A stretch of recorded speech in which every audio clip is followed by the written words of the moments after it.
Even a hit in the States. We recorded the original Desolation Boulevard in a week.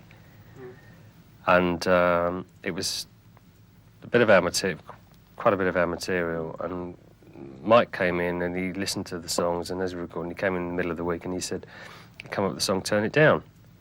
And he was trying to write as the Sweet would write, only in a commercial way. I mean, he was bending over backwards to try and do that. For various reasons, it wasn't really acceptable. I mean, it was a successful single in Europe, but the BBC didn't particularly fancy it. In fact, they banned it. They said we won't use that because of the lyric, for God's sake. Desolation Boulevard was, I think it was one of the probably, yeah, it was one of the best.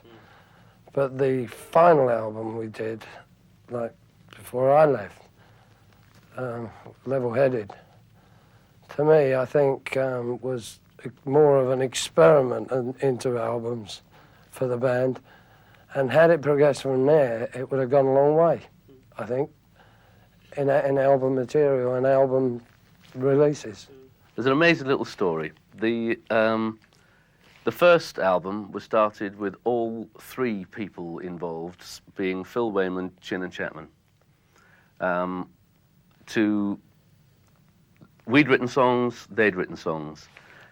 They went to America, in their wisdom, for 6 months. Phil was itching to get this album finished, so were we, so we finished the album without them. There was not one single on that album, yet the potentiality of there being singles, as we now know, because of so many things that have been covered from that album, because there's been at least 4 or 5 of the tracks off that album covered as singles with other bands. Especially my own Set Me Free, for example, especially in America. So we finished that album.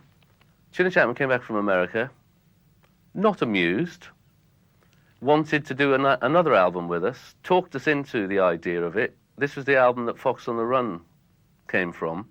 Also, the 16s was on this album. The first album was Sweet Fanny Adams, that was done with Phil Wainman. The second album was Desolation Boulevard, which was done with Mike Chapman as the producer. Both albums did quite well in the charts, around the 20 mark, something like that. The Americans, in 1975, a year later, picked the best from both albums and released it as one finished product under the title Desolation Boulevard in America. So the American Desolation Boulevard is like a conglomeration of the best of the 20 tracks that were on the 2 European ones.